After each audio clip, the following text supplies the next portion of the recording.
Hi and hello there, Taurus! Welcome dito sa ating channel at titingnan natin ngayon ang mga messages ninyo for the month of July 2026. Pero bago yan, bati muna natin ang lahat. Hi and hello sa ating mga bagong viewers, new subscribers. My name is Yan. Returning Eastern buyers, thank you sa inyong walang sawang love and support for me. At kung di nyo pa knows, meron pa tayong isa pang channel, link down below lang sa ating description box. At doon ay nag-upload din tayo ng collective readings for all signs every day. So, okay, wala tayo ditong gender ba, lalaki, LGBT. Possible din mag-switch ng roles, general reading kasi ito. And at the end of the day, lahat ay may free will na free mong gamitin anytime, anywhere. Kung ano yung mga messages na gusto nyo lang i-claim, yun lang ang inyong i-claim. Kumbaga kung ano yung mga messages na kumukonek sa iyo and leave the rest behind kasi baka yun ay for other viewers naman. Cross-watchers ni Taurus, welcome ka rin. May Taurus placement sa kanyang natal/birth chart, welcome din kayo. So let's see your messages. Archangel Michael, thank you so much. Guardian Angels of Taurus, can we get messages for my Taurians, please? What does Taurus needs to know for the month of July 2026? What does Taurus needs to know for July 2026? Just take only what resonates, Taurus. Taurus's July 2026 messages.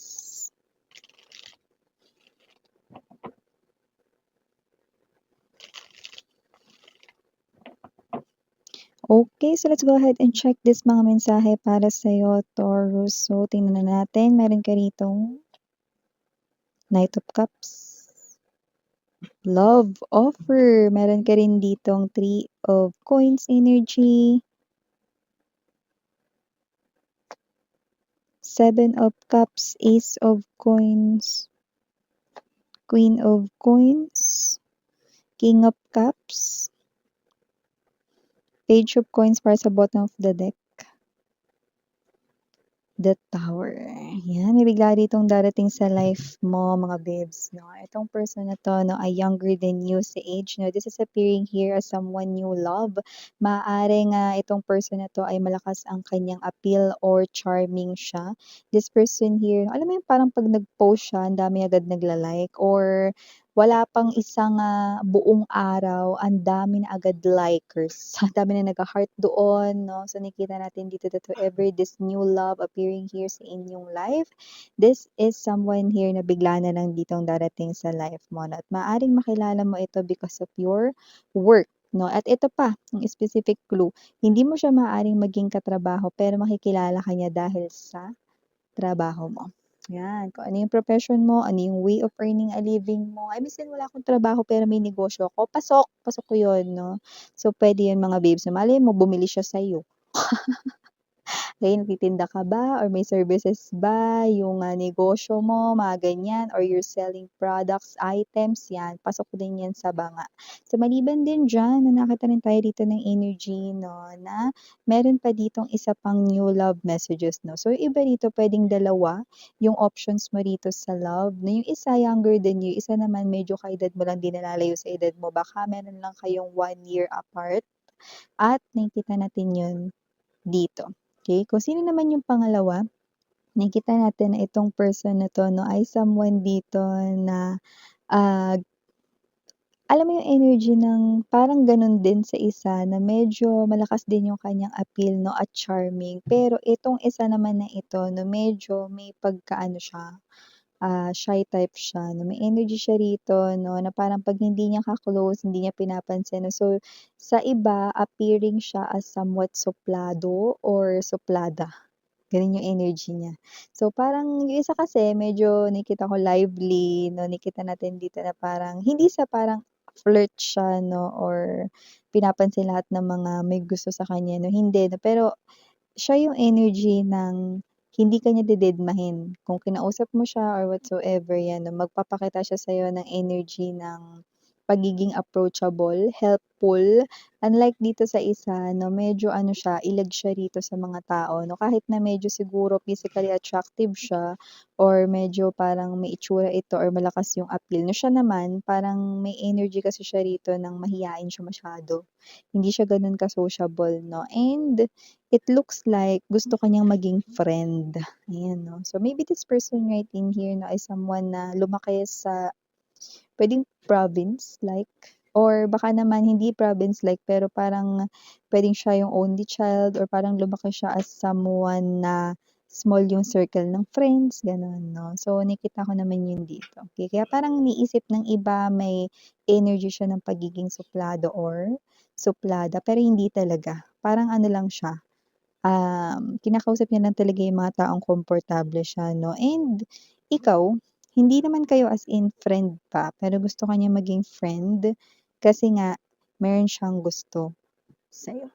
'Yan, so maaaring makipag-friends sa'yo and maaaring yung iba katrabaho niyo ito with the pentacles dito. Okey?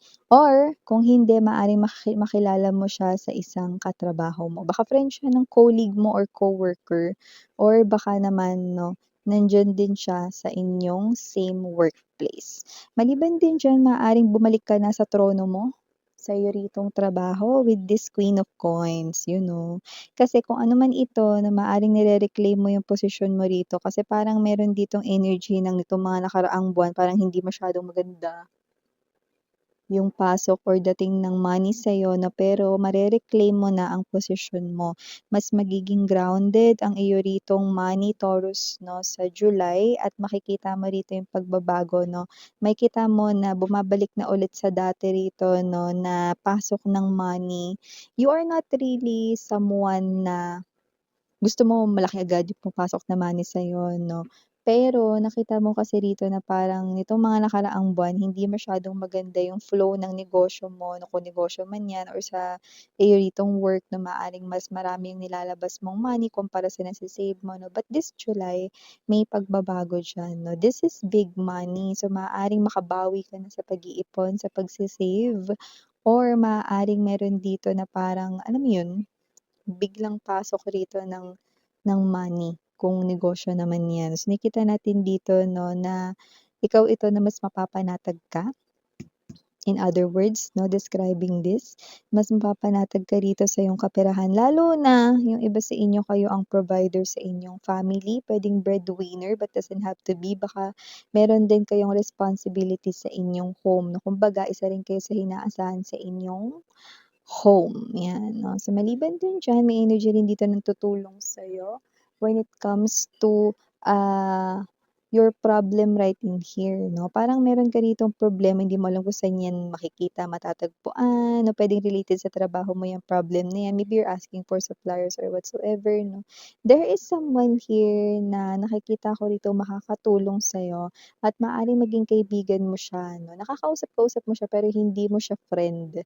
Hindi ko naman nakikita na itong tao na 'to 'no ay another new love na naman, pero nakikita ko na maaari mo siyang maging new friend 'no, ay hanggang friend lang miss 'yan 'no. Grabe may dalawa ka na nga, tumigil ka na diyan.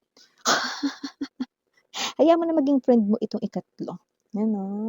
So whatever the case may be, 'yan.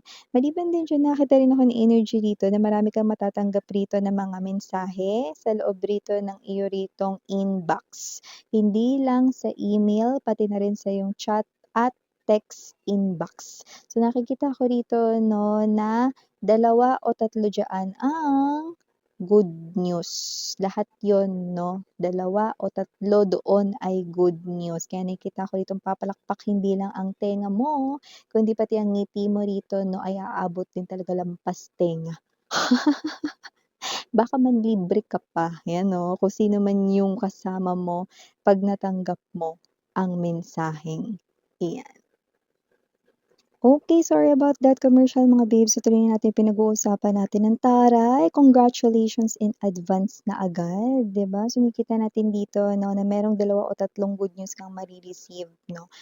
So nakikita ko na more likely yung 2 good news doon ay tungkol sa pera or sa trabaho mo, 'yan 'no. Remember aabot ang tenga, aabot ang ngiti mo hanggang tenga. Yun nakikita natin dito, ang taray. So, yung isa maaring sa kaperahan or love life 'no, so yung iba baka yung iniintay mo na mensahe baka nag-reply na yung crush mo or magre-reply na yung crush mo 'no, o baka naman na yung ini-invite mo 'no na person ay, pupunta or baka naman 'no yung inaasahan mo like good news. Yung iba parang ano, like let's say meron kayong gustong person ta's may friend ka rito na, "Uy, alam mo pumunta ka dun sa birthday ni ano dahil, andodon din yung crush mo." Yung mga gano'n. So, whatever the case may be, yun ang nakikita ko rito, yan 'no. Parang meron ditong confirm tapos good news yun sa pandinig mo, yan. So, maliban naman diyan, okey, meron din ditong energy na kung ikaw naman ay may partner na, may boyfriend, girlfriend ka na or may asawa ka na rito, nakikita ko that yung person mo rito 'no, ay looking para sa mas magpapatibay pa ng inyo ritong relationship in the future. O hindi lahat ganyan ka-mature, okey? So, nakikita natin dito na yung person mo maaaring nakakaisip or nag-iisip ng ano pa ba yung parang mas stable na kita para kapag nagkaroon na kayo ng pamilya, ready na kayo financially, mas maraming ipon. Yan yung iniisip ng person mo ngayon 'no or sa July 'no. Yung iba iniisip na 'yan ngayon, so maaaring makabuo na talaga siya rito 'no ng desisyon, ano ba 'yun sa July, 'di ba? So maaaring 'yan ay negosyo, maaaring rin naman 'yan 'no ay parang, mag-iipon na kayo joint account, mga gano'n. Okay, so whatever the case may be, 'yan nakikita natin dito. And yung iba naman na kung may pamilya na kayo nito, may mga anak na kayo, ganyan. May energy rito 'no, na gusto niya rito na mas, ma-establish at masigurado 'no, parang may worry, siguro dahil nga sa mga balita ngayon about children or child 'no, so parang gusto ng person mo rito na mas talagang mahubog sa magandang asal yung inyo ritong mga kids, yun ang nakikita natin dito 'no, or magiging kids in the future na parang iniisip niya rito na dapat maging talagang tutukan yung inyong mga anak, yan 'no. So whatever the case may be, love and discipline must start sa home and sa parents, yan. So maliban din diyan, Taurus, nakita rin ako ng energy dito with the Page of Coins and the Tower.